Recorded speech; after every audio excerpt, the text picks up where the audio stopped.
then the great opportunity came to me was in 2013, the quarterfinals of the black belt division, when Guilherme Mendes invited me to do the coach. I was already doing some of the coaches for the Atlas athletes between 2011, 12, and early 2013.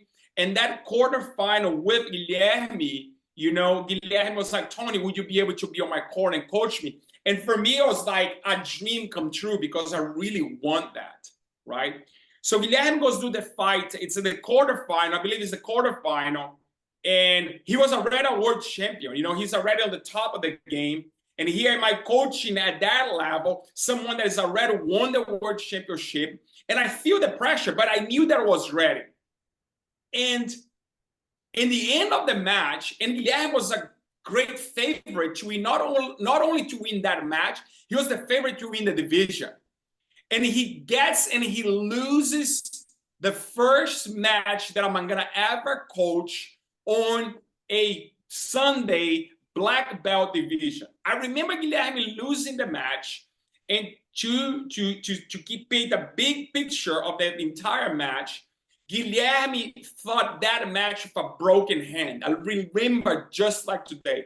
His hand was broken. I remember talking to him before the match, and he wouldn't even acknowledge the hand.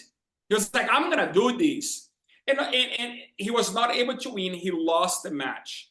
And as we're walking out of the mat, I'm like, my career is over. I had the opportunity of my life, and I blew it. This guy lost a match. And, and the first thing that comes to your mind is taking all the responsibility, or this guy is gonna maybe blame you, or you didn't help enough, whatever that it is, because that's what we see all the time. Like today, when we get out of the mat area, Guilherme look at me and he goes, Tony, this is like, the guy worked his entire life for that match, right? That's his dream. He's heartbroken. He's working very hard. He did the entire camp to win that title. And I remember, it's literally like 30 seconds after he lost the match, he comes to me and go like, Tony, you did an amazing job.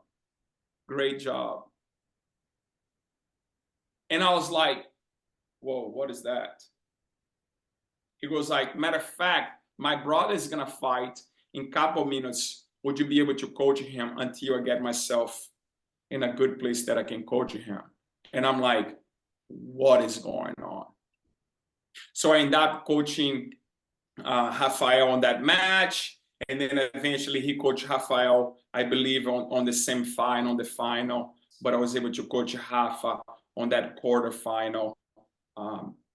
I maybe coached Rafael on the semi-final too. I don't really remember.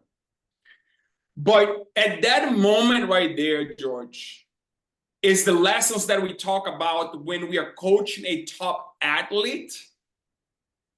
When I look at Guilherme today and then, the lesson that I learned about him is I refuse to give in to any excuse. I take full responsibility of the outcome. No excuse about you could have done a better coach. And I probably she could have done a better coach. That's really the truth, right? It was my first match doing that. He took responsibility out of the outcome of the match. Didn't use me as an excuse. Didn't use his hand as an excuse. Just walk out and be like, you know what? He didn't do it. And I remember, George, as I'm walking out, when he said that, it is something that is stuck in my mind so strong. It's like, this guy's different. This guy's different. And I already knew he was different as an athlete, but of course, this idea of, and of course that was obvious then, someone that think like that works like that, is gonna excel in anything he does. And obviously you can see these non-negotiable. I look at Guilherme today and you can see he's it's like a non-negotiable. He doesn't negotiate with it. He doesn't compromise. He knows what he's going as a coach, as a business owner, and you can see his entire academy, his organization. And it's really the outflow of who he is And there's part of me that I'm like, man, I thank him for that experience.